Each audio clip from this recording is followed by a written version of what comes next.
Terjemahan surat Al-A'raf 164 sampai 206 dilanjutkan dengan surat Al-Anfal 1 sampai 33. Dan ingatlah ketika suatu umat di antara mereka berkata, "Mengapa kamu menasehati kaum yang akan dibinasakan atau diazab Allah dengan azab yang sangat keras?" Mereka menjawab, "Agar kami mempunyai alasan lepas tanggung jawab kepada Tuhanmu dan agar mereka bertakwa." Maka setelah mereka melupakan apa yang diperingatkan kepada mereka, akan kami selamatkan orang-orang yang melarang orang yang berbuat jahat. Dan kami timpakan kepada orang-orang yang zalim siksaan yang keras disebabkan oleh mereka selalu berbuat fasik. Maka setelah mereka bersikap sombong terhadap segala apa yang dilarang, kami katakan kepada mereka, "Jadilah kamu kera yang hina." Dan ingatlah ketika Tuhanmu memberitahukan bahwa sungguh Dia akan mengirim orang-orang yang akan menimpakan azab yang seburuk-buruknya kepada mereka orang Yahudi sampai hari kiamat. Sesungguhnya Tuhanmu sangat cepat siksanya, dan sungguh Dia Maha Pengampun, Maha Penyayang. Dan kami pecahkan mereka di dunia ini menjadi beberapa golongan. Di antaranya ada orang-orang yang saleh dan ada yang tidak demikian. Dan kami uji mereka dengan nikmat yang baik-baik dan bencana yang buruk-buruk agar mereka kembali kepada kebenaran. Maka setelah mereka datanglah generasi yang jahat yang mewarisi Taurat, yang mengambil harta benda dunia yang rendah ini. Lalu mereka berkata, "Kami akan diberi ampun, dan kelak jika harta benda dunia datang kepada mereka sebanyak itu pula, niscaya mereka akan mengambilnya juga. Bukankah mereka sudah terikat perjanjian dalam kitab Taurat bahwa mereka tidak akan mengatakan terhadap Allah kecuali yang benar, padahal mereka telah mempelajari apa yang tersebut di dalamnya. Negeri akhirat itu lebih baik bagi mereka yang bertakwa, maka tidakkah kamu mengerti?" Dan orang-orang yang berpegang teguh pada kitab Taurat serta melaksanakan sholat akan diberi pahala. Sungguh kami tidak akan menghilangkan pahala orang-orang yang soleh. Jadi kayaknya yang inti yang Umi dapat tuh jangan cuma minta dunia-dunia terus ya, karena dunia ini nanti akan kita tinggalkan. Yang kekal itu justru kehidupan berikut kita di akhirat nanti. Dan ingatlah ketika kami mengangkat gunung ke atas mereka seakan-akan gunung itu naungan awan, dan mereka yakin bahwa gunung itu akan jatuh menimpa mereka. Dan kami firmankan kepada mereka, "Peganglah dengan teguh apa yang telah kami berikan kepadamu, serta ingatlah selalu, amalkanlah apa yang tersebut di dalamnya agar kamu menjadi orang-orang bertakwa." Jadi kita selalu ngebayangin bahwa di atas kita itu ada gunung yang sewaktu-waktu akan jatuh menimpa kita. Nah, bagaimana caranya supaya gunung itu nggak jatuh menimpa kita adalah amalkan apa yang Allah perintahkan. Mungkin itu ya. Pengkhianatan orang-orang Yahudi terhadap perjanjian manusia dengan Allah. Ketauhidan sesuai dengan fitrah manusia. Dan ingatlah ketika Tuhanmu mengeluarkan dari sulbi, tulang belakang, microchip ya, anak cucu Adam keturunan mereka, dan Allah mengambil kesaksian terhadap roh mereka. Chip itu udah berupa roh. Seraya berfirman, "Bukankah aku ini Tuhanmu?" Mereka menjawab, "Betul, Engkau Tuhan kami. Kami bersaksi, kami lakukan yang demikian itu agar di hari kiamat kamu tidak mengatakan sesungguhnya ketika itu kami lengah terhadap ini, atau agar kamu tidak mengatakan sesungguhnya nenek moyang kami telah mempersekutukan Tuhan sejak dulu, sedang kami adalah keturunan yang datang setelah mereka. Maka apakah engkau akan membinasakan kami karena perbuatan orang-orang dahulu yang sesat?" Nah, nggak ada alasan, artinya ya roh kita nanti di akhir zaman nanti saat bertemu dengan Allah. Dan demikianlah kami menjelaskan ayat-ayat itu agar mereka kembali kepada kebenaran. Perumpamaan orang yang mendustakan ayat-ayat Allah. Dan bacakanlah Muhammad kepada mereka berita orang yang telah kami berikan ayat-ayat kami kepadanya. Kemudian dia melepaskan diri dari ayat-ayat itu. Lalu dia ikuti oleh setan sampai dia tergoda. Maka jadilah dia termasuk orang-orang yang sesat. Dan sekiranya kami menghendaki, niscaya kami tinggikan derajatnya dengan ayat-ayat itu. Tetapi dia cenderung kepada dunia dan mengikuti keinginannya yang rendah. Maka perumpamaannya seperti anjing, jika kamu menghalaunya dijulurkan lidahnya, dan jika kamu membiarkannya ia menjulurkan lidahnya. Jadi apapun yang kita lakukan pada anjing, anjing tetap menjulurkan lidahnya. Demikianlah perumpamaan orang-orang yang mendustakan ayat-ayat kami. Maka ceritakanlah kisah-kisah itu agar mereka berpikir. Sangat buruk perumpamaan orang-orang yang mendustakan ayat-ayat kami, mereka menzolimi diri sendiri. Barang siapa diberi petunjuk oleh Allah, maka dialah yang mendapat petunjuk. Dan barang siapa disesatkan Allah, maka merekalah orang-orang yang rugi. sifat-sifat penghuni neraka. Dan sungguh akan kami isi neraka jahanam banyak dari kalangan jin dan manusia. Mereka memiliki hati tapi tidak dipergunakannya untuk memahami ayat-ayat Allah. Dan mereka memiliki mata tetapi tidak digunakannya untuk melihat tanda-tanda kekuasaan Allah. Dan mereka mempunyai telinga tetapi tidak untuk mendengarkan ayat-ayat Allah. Mereka seperti hewan ternak, bahkan lebih sesat lagi. Mereka itulah orang-orang yang lengah. Asmaul Husna. Dan Allah memiliki Asmaul Husna, nama-nama yang baik, maka bermohonlah kepadanya dengan menyebut Asmaul Husna itu dan tinggalkanlah orang-orang yang menyalahartikan nama-namanya. Mereka kelak akan mendapat balasan terhadap yang telah mereka kerjakan. Ya Allah, ya Rahman, ya Rahim, yang maha penerima taubat, yang maha agung, yang maha cepat perhitungannya, yang maha pengasih, yang maha penerima taubat. Nah, jadi gitu ya awalnya ya kalau doa ya. Dan di antara orang-orang yang telah kami ciptakan ada umat yang memberi petunjuk dengan dasar kebenaran dan dengan itu pula mereka berlaku adil. Dan orang-orang yang mendustakan ayat-ayat kami akan kami biarkan mereka berangsur-angsur ke arah kebinasaan dengan cara yang tidak mereka ketahui. Dan aku akan memberikan tenggang waktu kepada mereka, sungguh rencanaku sangat teguh. Dan apakah mereka tidak merenungkan bahwa teman mereka Muhammad tidak gila? Dia Muhammad tidak lain hanyalah seorang pemberi peringatan yang jelas. Dan apakah mereka tidak memperhatikan kerajaan langit dan bumi dan segala yang diciptakan Allah dan kemungkinan telah dekatnya waktu kebinasaan mereka? Lalu berita mana lagi setelah ini yang mereka percaya? Barang siapa dibiarkan sesat oleh Allah, maka tidak ada yang mampu memberinya petunjuk. Allah membiarkannya terombang-ambing dalam kesesatan. Hanya Allah lah yang mengetahui waktu datangnya hari kiamat. Mereka menanyakan kepadamu Muhammad tentang kiamat, kapan terjadi? Katakanlah sesungguhnya pengetahuan tentang kiamat itu ada pada Tuhanku. Tidak ada seorang pun yang dapat menjelaskan waktu terjadinya selain Dia. Kiamat itu sangat berat huru-haranya bagi makhluk yang di langit dan di bumi. Tidak akan datang kepadamu kecuali secara tiba-tiba. Mereka bertanya kepadamu seakan-akan engkau mengetahuinya. Katakanlah Muhammad, sesungguhnya pengetahuan tentang hari kiamat ada pada Allah, tetapi kebanyakan manusia tidak mengetahui. Katakanlah Muhammad, aku tidak kuasa mendatangkan manfaat maupun menolak mudarat bagi diriku kecuali apa yang dikehendaki Allah. Sekiranya aku mengetahui yang gaib, niscaya aku membuat kebajikan sebanyak-banyaknya dan tidak akan ditimpa bahaya. Aku hanyalah pemberi peringatan dan pembawa berita gembira bagi orang-orang yang beriman. Allah mengingatkan manusia tentang asal-usul kejadiannya. Nah, kita harus sadar ya, ini asal-usul kejadian kita manusia. Dialah yang menciptakan kamu dari jiwa yang satu Adam, dan daripadanya dia menciptakan pasangannya agar dia merasa senang kepadanya. Maka setelah dicampurinya, istrinya mengandung kandungan yang ringan, dan teruslah dia merasa ringan beberapa waktu. Kemudian ketika dia merasa berat, keduanya suami istri bermohon kepada Allah. Tuhan mereka seraya berkata, jika engkau memberi kami anak yang saleh, tentulah kami akan selalu bersyukur. Maka setelah dia memberi kepada keduanya seorang anak yang saleh, mereka menjadikan sekutu bagi Allah terhadap anak yang telah dianugerahkannya itu. Maka maha tinggi Allah dari apa yang mereka persekutukan.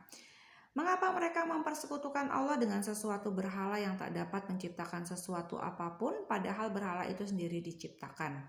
Dan berhala itu tidak dapat memberikan pertolongan kepada penyembahannya dan kepada dirinya sendiri pun mereka tidak dapat memberi pertolongan. Ini bayangannya kayak batu gitu ya, kita nyembah batu gak bisa ngapa-ngapain gitu ya. Dan jika kamu, wahai orang-orang musyrik, menyerunya berhala-berhala untuk memberi petunjuk kepadamu, tidakkah berhala-berhala itu dapat memperkenankan seruanmu? Sama saja hasilnya buat kamu menyeru mereka atau berdiam diri. Berhala tidak patut disembah. Sesungguhnya mereka berhala-berhala yang kamu seru selain Allah adalah makhluk yang lemah yang serupa juga dengan kamu. Maka serulah mereka, lalu biarkanlah mereka memperkenankan permintaanmu jika kamu orang yang benar. Apakah mereka berhala-berhala mempunyai kaki untuk berjalan atau mempunyai tangan untuk memegang dengan keras atau mempunyai mata untuk melihat atau mempunyai telinga untuk mendengar? Katakanlah Muhammad, panggillah berhala-berhalamu yang kamu anggap sekutu Allah. Kemudian lakukanlah tipu daya untuk mencelakakanku dan jangan kamu tunda lagi. Sesungguhnya pelindungku adalah Allah yang telah menurunkan kitab Al-Quran. Dia melindungi orang-orang soleh. Dan berhala-berhala yang kamu seru selain Allah tidaklah sanggup menolongmu, bahkan tidak dapat menolong dirinya sendiri. Dan berhala-berhala yang kamu seru selain Allah tidaklah sanggup menolongmu, bahkan tidak dapat menolongnya dirinya sendiri. Dan jika kamu menyeru mereka berhala-berhala untuk memberi petunjuk, mereka tidak dapat mendengarnya. Dan kamu lihat mereka memandangmu padahal mereka tidak melihat. Pedoman berdakwah. Jadilah pemaaf dan suruhlah orang mengerjakan yang ma'ruf, serta jangan pedulikan orang-orang yang bodoh. Dan jika setan datang menggodamu, maka berlindunglah kepada Allah. Ta'awudz ya, sungguh Dia Maha mendengar, Maha mengetahui. Sesungguhnya orang-orang yang bertakwa apabila mereka dibayang-bayangi pikiran jahat atau berbuat dosa dari setan, mereka pun segera ingat kepada Allah. Maka ketika itu juga mereka melihat kesalahan-kesalahannya. Dan teman-teman mereka, orang-orang kafir dan fasik, membantu setan-setan dalam menyesatkan, dan mereka tidak henti-hentinya menyesatkan. Ya, jadi abaikan orang bodoh gitu ya, pedoman berdakwah ya. Adab mendengarkan Al-Quran dan berzikir. Dan apabila engkau Muhammad tidak membacakan suatu ayat kepada mereka, mereka berkata, mengapa tidak engkau buat sendiri ayat itu? Katakanlah Muhammad, sesungguhnya aku hanya mengikuti apa yang diwahyukan Tuhanku kepadaku. Al-Quran ini adalah bukti-bukti yang nyata dari Tuhanmu, petunjuk dan rahmat bagi orang-orang yang beriman. Dan apabila dibacakan Al-Quran, maka dengarkanlah dan diamlah agar kamu mendapat rahmat. Dengarkan dan diam. Jangan dengerin sambil ngoceh-ngoceh ya kalau lagi dibacain Al-Quran ya. Dan ingatlah Tuhanmu dalam hatimu dengan rendah hati dan rasa takut. Nah, gimana menimbulkan rasa takut pada Tuhan? Ingat yang kisah Musa tadi, di mana Allah memperlihatkan dirinya pada gunung dan gunung itu hancur. Bayangin kayak gimana kamu gak takut dengan sesuatu dengan kekuatan yang hebat seperti itu.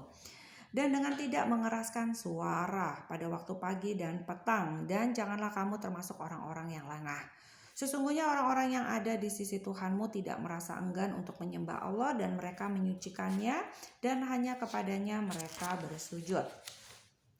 Oke, kita lanjutkan di surat Al-Anfal, rampasan perang Madaniyah, turun di kota Madinah, surah ke-8, 75 ayat. Dengan nama Allah yang Maha Pengasih Maha Penyayang, kisah perang Badar, cara pembagian rampasan perang. Mereka menanyakan kepadamu Muhammad tentang pembagian harta rampasan perang. Katakanlah, harta rampasan perang itu milik Allah dan Rasul menurut ketentuan Allah dan Rasulnya. Maka bertakwalah kepada Allah dan perbaikilah hubungan di antara sesamamu, dan taatlah kepada Allah dan Rasulnya jika kamu orang-orang yang beriman. Sifat orang mukminin. Sesungguhnya orang-orang yang beriman adalah mereka yang apabila disebut nama Allah gemetar hatinya. Bisa gemetar hati nih ya.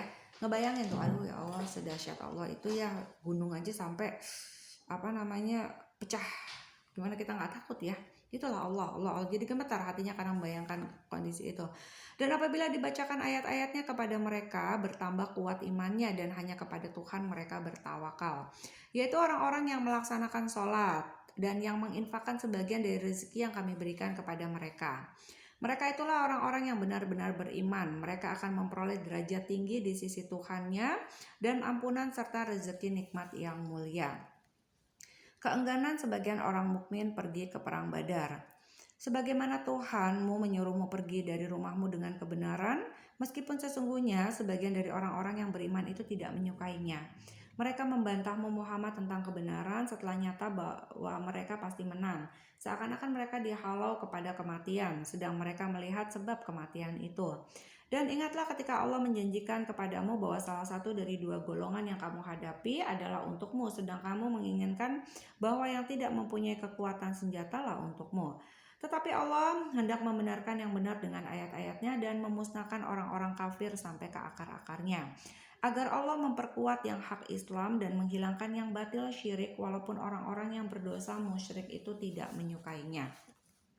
Ingatlah ketika kamu memohon pertolongan kepada Tuhanmu, lalu diperkenankannya bagimu. Sungguh aku akan mendatangkan bala bantuan kepadamu dengan 1000 malaikat yang datang berturut-turut. Dan tidaklah Allah menjadikannya melainkan sebagai kabar gembira agar hatimu menjadi tentram karenanya. Dan kemenangan itu hanyalah dari sisi Allah. Sungguh Allah Maha Perkasa, Maha Bijaksana. Ingatlah ketika Allah membuat kamu mengantuk untuk memberi ketentraman darinya, dan Allah menurunkan air hujan dari langit kepadamu untuk menyucikan kamu dengan hujan itu dan menghilangkan gangguan-gangguan setan darimu, dan untuk menguatkan hatimu serta memperteguh telapak kakimu teguh pendirian. Ingatlah ketika Tuhanmu mewahyukan kepada para malaikat, sesungguhnya aku bersama kamu, maka teguhkanlah pendirian orang-orang yang telah beriman.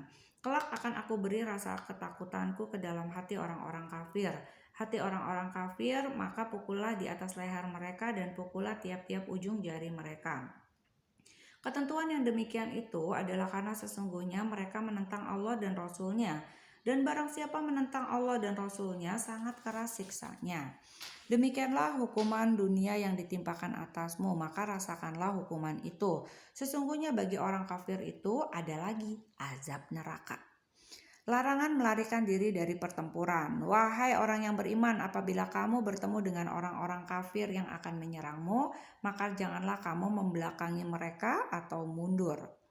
Dan barang siapa mundur pada waktu itu kecuali berbelok untuk siasat perang atau hendak menggabungkan diri dengan pasukan lain, maka sungguh orang itu kembali dengan membawa kemurkaan dari Allah.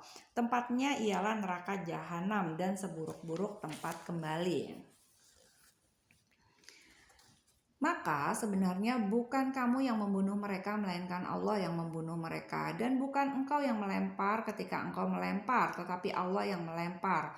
Allah berbuat demikian untuk membinasakan mereka dan untuk memberi kemenangan kepada orang-orang mukmin dengan kemenangan yang baik. Sungguh Allah Maha mendengar, Maha mengetahui. Demikianlah karunia Allah yang dilimpahkan kepadamu, dan sungguh Allah melemahkan tipu daya orang-orang kafir. Jika kamu meminta keputusan, maka sesungguhnya keputusan telah datang kepadamu, dan jika kamu berhenti memusuhi Rasul, maka itulah yang lebih baik bagimu. Dan jika kamu kembali, niscaya kamu kembali memberi pertolongan, dan pasukanmu tidak akan dapat menolak sesuatu bahaya sedikit pun darimu. Biarpun jumlahnya pasukan banyak, sungguh Allah beserta orang-orang beriman. Larangan berpaling dari perintah Allah dan Rasul-Nya. Wahai orang-orang yang beriman, taatlah kepada Allah dan Rasul-Nya, dan janganlah kamu berpaling darinya padahal kamu mendengar perintah-perintahnya. Dan janganlah kamu menjadi seperti orang-orang munafik yang berkata, kami mendengarkan, padahal mereka tidak mendengarkan karena hati mereka mengingkarinya. Sesungguhnya makhluk bergerak yang bernyawa yang paling buruk dalam pandangan Allah ialah mereka yang tuli dan bisu, tidak mendengarkan, memahami kebenaran, yaitu orang-orang yang tidak mengerti. Dan sekiranya Allah mengetahui ada kebaikan pada mereka, tentu Dia jadikan mereka dapat mendengar. Dan jika Allah menjadikan mereka dapat mendengar, niscaya mereka berpaling sehingga mereka memalingkan diri. Pokoknya Allah Maha mengetahui kenapa hal itu terjadi, makanya kita sebut sebagai qadarullah, ketentuan Allah. Kewajiban menaati perintah Allah dan Rasul-Nya. Wahai orang-orang yang beriman, penuhilah seruan Allah dan Rasul apabila Dia menyerumu kepada sesuatu yang memberi kehidupan kepadamu. Dan ketahuilah bahwa sesungguhnya Allah membatasi antara manusia dan hatinya, dan sesungguhnya kepadanya lah kamu akan dikumpulkan. Dan peliharalah dirimu dari siksaan yang tidak hanya menimpa orang-orang yang zalim saja di antara kamu. Dan ketahuilah bahwa Allah sangat keras siksaannya. Dan ingatlah ketika kamu para muhajirin masih berjumlah sedikit lagi tertindas di bumi Mekah, dan kamu takut orang-orang Mekah akan menculik kamu, maka Dia memberi kamu tempat menetap Madinah, dan dijadikannya kamu kuat dengan pertolongannya, dan diberinya kamu rezeki yang baik agar kamu bersyukur. Larangan berkhianat dan hikmah bertakwa. Wahai orang-orang yang beriman, janganlah kamu mengkhianati Allah dan Rasul, dan juga janganlah kamu mengkhianati amanat yang dipercayakan kepada kamu, sedangkan kamu mengetahui. Dan ketahuilah bahwa hartamu dan anak-anakmu itu hanyalah sebagai cobaan, dan sesungguhnya di sisi Allah ada pahala yang besar. Wahai orang-orang yang beriman, jika kamu bertakwa kepada Allah, niscaya Dia akan memberikan furqan, kemampuan membedakan antara yang hak dan batil. Itu furqan ya. Ya Allah, berikanlah saya furqan, membedakan antara yang hak dan yang batil kepadamu, dan menghapus segala kesalahanmu dan mengampuni dosa-dosamu, karena Allah memiliki karunia yang besar. tipu daya kaum musyrikin terhadap Nabi. Dan ingatlah ketika orang-orang kafir Quraisy memikirkan tipu daya terhadapmu Muhammad untuk menangkap dan memenjarakanmu atau membunuhmu atau mengusirmu. Mereka membuat tipu daya dan Allah menggagalkan tipu daya itu. Allah adalah sebaik-baik pembalas tipu daya. Dan apabila ayat-ayat kami dibacakan kepada mereka, mereka berkata, sesungguhnya kami telah mendengar ayat-ayat seperti ini. Jika kami menghendaki, niscaya kami dapat membacakan yang seperti ini. Al-Quran ini tidak lain hanyalah dongeng orang-orang yang terdahulu. Dan ingatlah ketika mereka orang-orang musyrik berkata, ya Allah, jika Al-Quran ini benar wahyu dari Engkau, maka hujanilah kami dengan batu dari langit dan datangkanlah kepada kami azab yang pedih. Tetapi Allah tidak akan menghukum mereka selama Engkau Muhammad berada di antara mereka. Dan tidaklah pula Allah akan menghukum mereka sedang mereka masih memohon ampunan. Maha suci Allah ya, maha baik Allah ya dengan segala kebaikannya ya. Maha benar Allah akan segala firman-Nya. Baik, demikian dulu dari Umi. Kita akan melanjutkan kembali di sesi berikutnya. Billahi taufiq wal hidayah. Wassalamualaikum warahmatullahi wabarakatuh.